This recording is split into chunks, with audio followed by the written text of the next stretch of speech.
Bonjour à vous tous, mes amis blogueurs, youtubeurs. Alors, à vos papiers, à vos crayons, je vais vous donner un outil qui va servir tant, dont je me sers, j'avoue, en gestion de conflits. Ok, quand j'enseigne, c'était en entreprise, c'est dans les cours de la mairie de Paris, quand j'enseigne la gestion de conflits, donc juste avant la communication non violente, j'utilise cet outil que je vais vous présenter.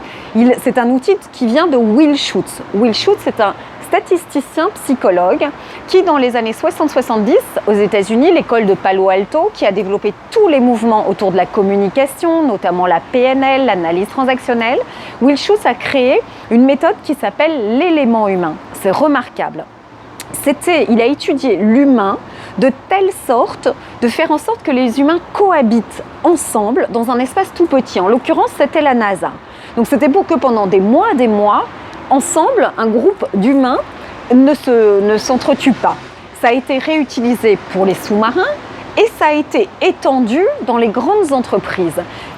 L'élément humain est remarquable. Je prends un point, j'extrais de l'élément humain un point qui s'appelle les niveaux de vérité. Okay, dans le travail de Will Schutz, ça se nomme les niveaux de vérité. Moi, j'appelle ça personnellement la lettre introspective. Je m'en sers de la façon suivante. Je vous explique dans la direction gestion de conflit.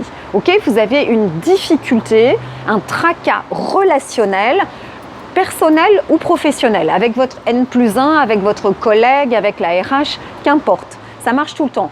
C'est à la maison, c'est avec votre conjoint, avec votre fiston, avec le voisin, ça marche toujours. Vous faites bien cette lettre introspective, je dis bien, entre vous-même et vous-même, que vous n'en voyez pas, ok? Et vous respectez impérativement le prisme que je vous donne et que je vais bien vous expliquer point par point. Ce n'est pas long et vous allez voir que ça va être très puissamment libérateur. Ça va vous dégager, vous délester. Parce qu'on va chercher, déjà tout ce qui ne s'exprime pas s'imprime. Ça fait bobo dedans. Donc on va le sortir au dehors de soi. Et d'autre part, Will Schutz, dans son travail, c'est qu'on va aller chercher au tréfonds ce que ce conflit, ce choc tectonique-là, quelles sont les peurs fondamentales que cela réveille en vous. Parce que c'est parce qu'il y a ces peurs fondamentales que vous n'êtes pas bien et que vous ne vivez pas bien l'événement. Je vais vous expliquer. Donc c'est posé à plat et on va chercher les peurs fondamentales au-dedans de nous. Je vous en nommerai les principales. Puis, on détournera quelque peu cet outil qui sert en gestion de conflit, ok? On le détournera au service de la guérison. On fera tout pareil et on fera cette lettre introspective entre soi et la maladie et la pathologie. Ok? Je vous dis tout ça. Écoutez bien.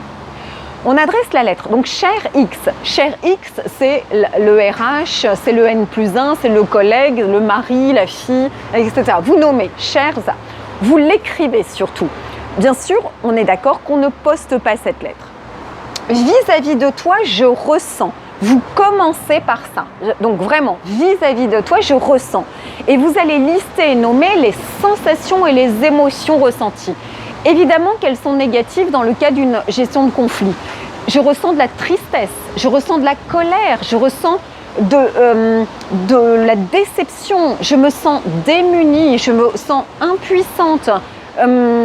Voyez, ça va être une liste comme ça d'émotions, évidemment négatives, mais nommez-les. C'est peut-être tristesse, peut-être colère, peut-être impuissance, être démuni, déception, humiliation, mais nommez tous les sentiments, parce que les sentiments négatifs, c'est en fait, les émotions négatives, c'est la partie immergée de l'iceberg. L'iceberg, c'est une grande montagne profonde. Et ce qui est l'alarme, que quelque chose ne va pas, ce sont les émotions négatives. Donc surtout, vous les nommez et vous les listez. Je ressens un sentiment d'impuissance, d'être complètement démuni. Parce que. Le point suivant, c'est parce que. Et là, vous mettez les faits. Les faits et rien que du factuel. Donc la situation lors de la réunion de telle date, alors que vous me demandiez de présenter, vous m'avez dit 2 points, j'ouvre les guillemets, vous citez la personne. Aucune once de subjectivité. C'est là le plus difficile en général. Donc c'est un rapport de police, c'est des faits, c'est du factuel en toute objectivité et rigueur. C'est indéboulonnable, très important. Parce que si vous dites, quand tu m'as dit avec ton petit air salace, ça c'est pas objectif, on est bien d'accord. hein. Donc vous mettez les faits, le détail de la situation qui pose conflit, problème. Rien que les faits, vous citez entre guillemets les propos, les paroles de la personne si tel est le cas, où vous dites la réunion, tel jour, telle heure, sur tel point, où j'ai relaté, enfin, etc. Ok ? Rien que du factuel, synthétiquement. J'ai l'impression que tu penses, c'est la personne, hein, que vous pensez, c'est pareil, hein, j'ai l'impression que tu penses que je suis. Et là, vous vous lâchez, vous videz votre sac. J'ai l'impression que tu penses que je suis une conne, une nulle, une minable, que je suis une rivale qui veut te piquer ta place, que je suis une naïve, que je peux être emberlificotée. Enfin, vous videz votre sac. Vous pouvez même dire des gros mots, tout ça. De toute manière, c'est entre vous-même et vous-même. Lâchez-vous, ok ? C'est bien, j'ai l'impression que tu penses que je suis.